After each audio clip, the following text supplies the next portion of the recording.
Hello, this is my dog Racer.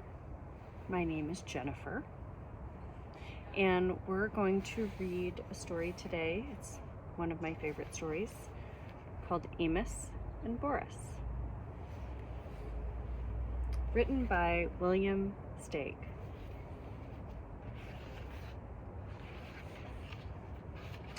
Amos, a mouse, lived by the ocean. He loved the ocean. He loved the smell of sea air. He loved to hear surf sounds, the bursting breakers, the backwashes with rolling pebbles.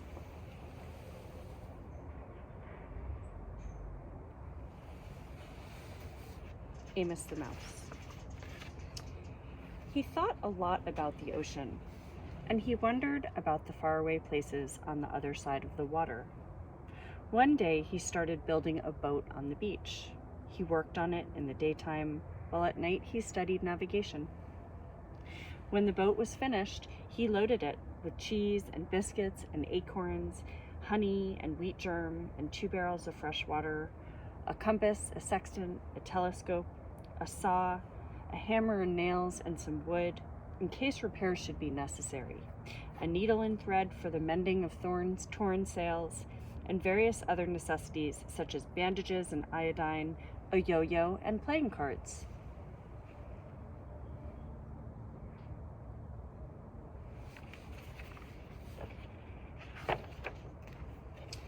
On the 6th of September, with a very calm sea, he waited till the high tide had almost reached his boat. Then, using his most savage strength, he just managed to push the boat into the water, climb on board, and set sail. The Rodent, for that was the boat's name, proved to be very well made and very well suited to the sea. And Amos, after one miserable day of seasickness, proved to be a natural sailor, very well suited to the ship. He was enjoying his trip immensely.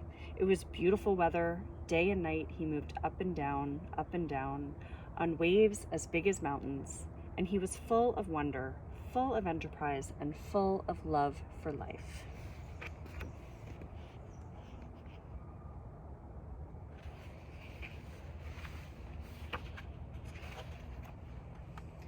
One night, in a phosphorescent sea, he marveled at the sight of some whales spouting luminous water, and later, lying on the deck of his boat, gazing at the immense starry sky, the tiny mouse Amos, a little speck of a living thing in the vast living universe, felt thoroughly akin to it all.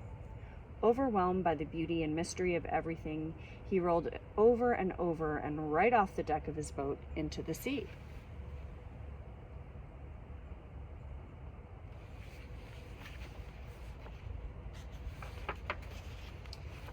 "Help!" he squealed, as he grabbed desperately at the Rodent, his boat. But it evaded his grasp and went bowling along under full sail, and he never saw it again. And there he was, in the middle of the immense ocean, 1,000 miles from the nearest shore, with no one else in sight as far as the eye could see, and not even so much as a stick of driftwood to hold on to.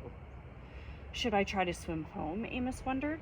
Or should I just try to stay afloat? He might swim a mile, but never 1,000. He decided to just keep afloat, treading water and hoping that something, who knows what, would turn up to save him.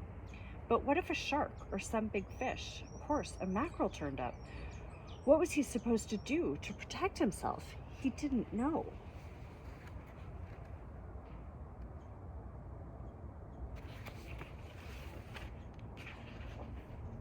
Morning came, as it always does. He was getting terribly tired. He was a very small, very cold, very wet, and very worried mouse. There was still nothing in sight but the empty sea. Then, as if things weren't bad enough, it began to rain. At last the rain stopped, and the noonday sun gave him a bit of cheer and warmth in the vast loneliness. But his strength was giving out. He began to wonder what it would be like to drown. Would it take very long? Would it just feel awful? Would his soul go to heaven? Would there be other mice there? As he was asking himself these dreadful questions, a huge head burst through the surface of the water and loomed up over him. It was a whale. "What sort of fish are you?" the whale asked. "You must be one kind of a fish." "I am not a fish," said Amos. "I'm a mouse, which is a mammal, the highest form of life, and I live on land." "Holy clam and cuttlefish," said the whale. "I'm a mammal myself, though I live in the sea. Call me Boris," he added.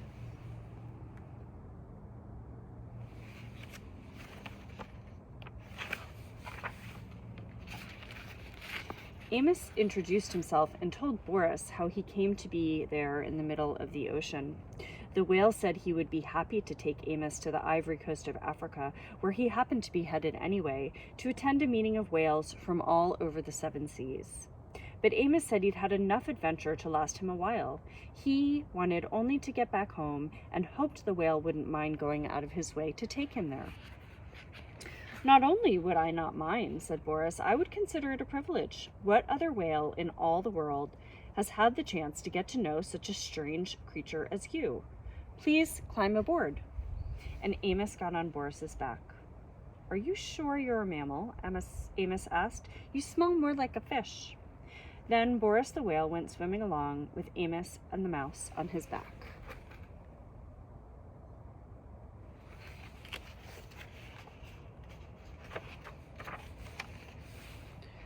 What a relief to be so safe, so secure again. Amos lay down in the sun, and being worn to a frazzle, he was soon fast asleep. Then all of a sudden, he was in the water again, wide awake, spluttering and splashing about. Boris had forgotten for a moment that he had a passenger on his back and had sounded. When he realized his mistake, he surfaced so quickly that Amos was sent somersaulting, tail over whiskers, high into the air. Hitting the water hurt. Crazy with rage, Amos screamed and punched at Boris until he remembered he owed his life to the whale and quietly climbed on his back. From then on, whenever Boris wanted to sound, he warned Amos in advance and got his okay, and whenever he sounded, Amos took a swim.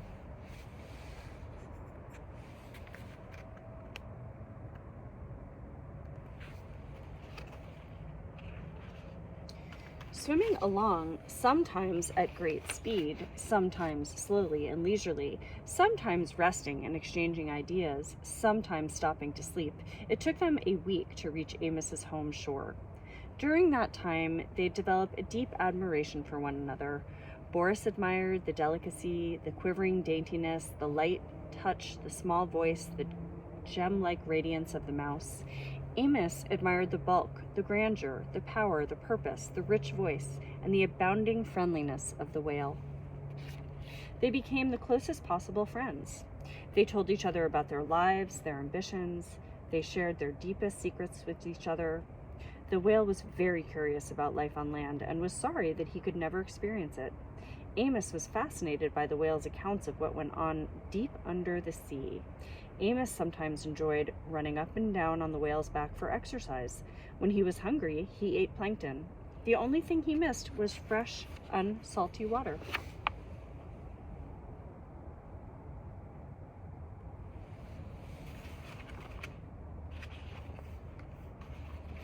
The time came to say goodbye. They were at shore. "I wish we could be friends forever," said Boris. "We will be friends forever," said Boris. "We will be, but we can't be together. You must live on land, and I must live at sea. I will never forget you, though." "And you can be sure I'll never forget you," said Amos. "I will always be grateful to you for saving my life, and I want you to remember that if you ever need my help, I'd be more than glad to give it." How could he ever possibly help Boris? Amos didn't know, but he knew he was willing. The whale couldn't take Amos all the way to the land. They said their last goodbye, and Amos dived off Boris's back and swam to the sand. From the top of a cliff, he watched Boris spout twice and disappear. Boris laughed to himself. How could that little mouse ever help me? Little as he is, he's all heart. I love him, and I'll miss him terribly. Boris went to the conference off the Ivory Coast of Africa and then went back to a life of whaling about, while Amos returned to his life of mousing around, and they were both happy.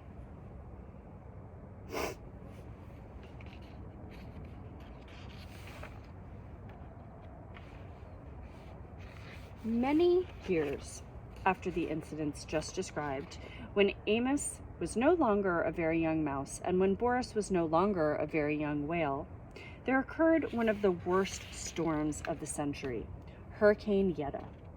And just it so happened that Boris the whale was flung ashore by a tidal wave and stranded on the very shore where Amos happened to make his home.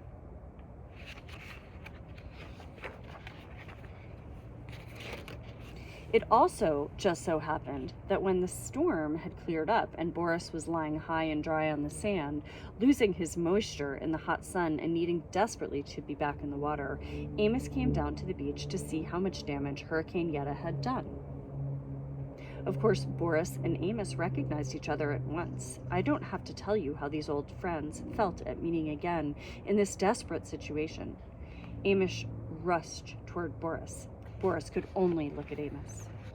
"Amos, help me," said the mountain of a whale to the mote of a mouse. "I think I'll die if I don't get back into the water soon."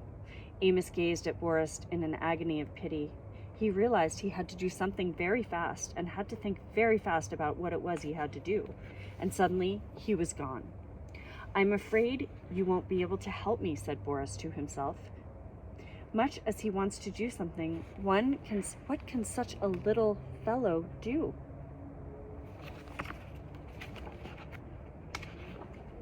Just as Amos had once felt, all alone in the middle of the ocean, Boris felt now, lying alone on the shore.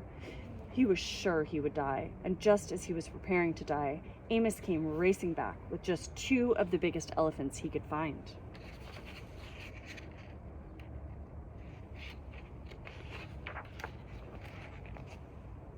Without wasting time, these 2 good-hearted elephants got to pushing with all their might at Boris's huge body until he began turning over, breaded with sand, and rolling down toward the sea. Amos, standing in the head of the elephants, yelled instructions, but no one heard him.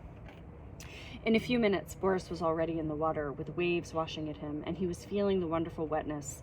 You have to be out of the sea, really, to know how good it is to be in it, he thought. That is, if you're a whale. And soon he was able to wiggle and wiggle into deeper water. He looked back at Amos on the elephant's head. Tears were rolling down the great whale's cheeks. The tiny mouse had tears in his eyes too. "Goodbye, dear friend," squeaked Amos. "Goodbye, dear friend," rumbled Boris, and he disappeared in the waves. They knew they might never meet again. They knew they would never, ever forget each other.